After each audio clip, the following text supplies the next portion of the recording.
see is that corporations, large corporations, and of course the genesis of many large corporations is right here in this New York market, especially the financial firms.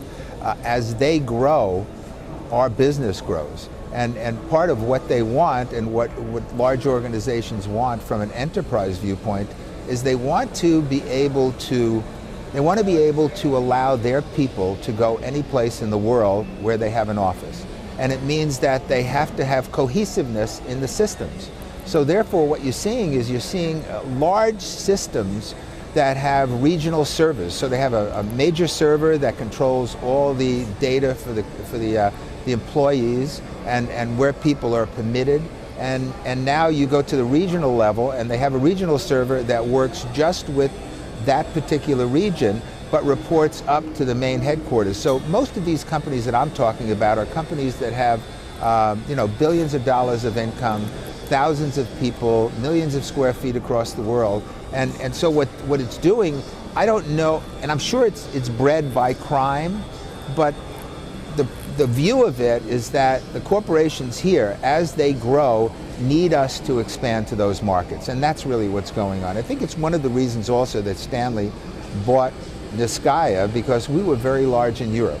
And they're large in other places also. So they cover parts of Asia, they cover Latin America, they cover Canada, they cover the US.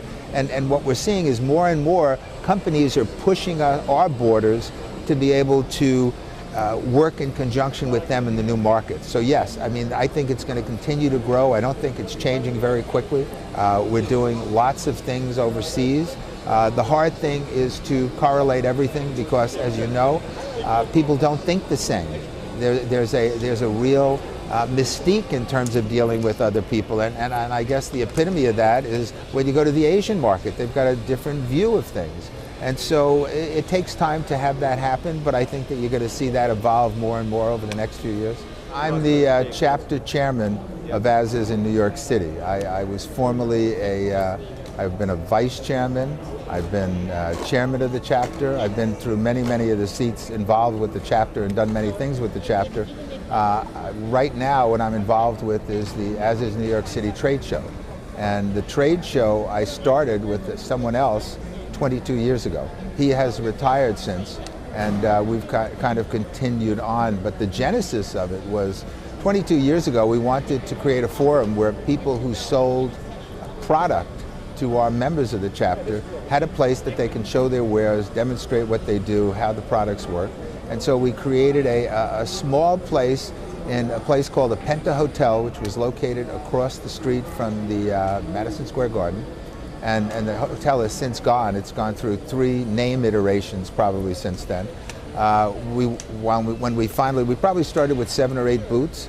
Once we got past the 7 or 8 booths, we found that we started to grow very quickly, and within about 6 years we had to move it because the show was getting larger and larger and it couldn't accommodate us at the Penta Hotel.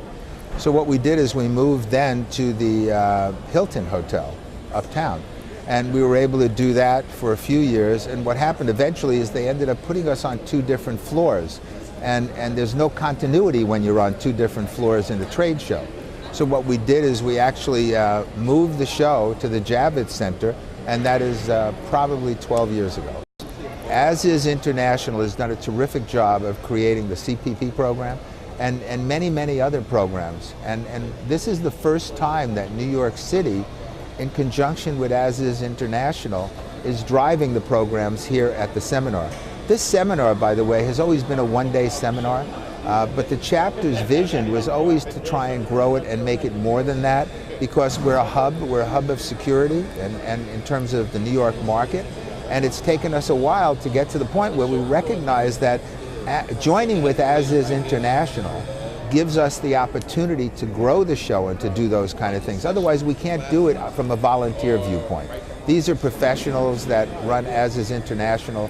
The people that run it are very competent. They do a far better job than we do as laymen trying to run a trade show. And so the joining with them, I mean, what you're looking at is the genesis of a new age for us here at ASIS International in New York City. You've got 3,000 pre-registered. Correct. What year did you start? What year did we start? 1990. 1990. Can you remember how many people you had along to that first show? Oh, it was, our chapter probably was a few hundred people. I mean, we're now I believe we're the first or the second largest chapter in ASIS. It constantly varies between Washington, D.C. and New York City. We're probably in the vicinity of 1,600 to 1,800 members here in New York City.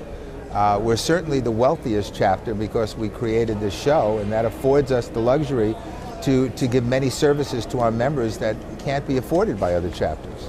And so we're very, very fortunate. This show has literally laid the groundwork for us to be able to bring services to our chapter members. I started a company in 1974. I'm one of those guys that you say, you know, I was born before the Dead Sea when it was only sick, you know, kind of thing. So I've been in this industry forever. I started a company in '74 called PEI.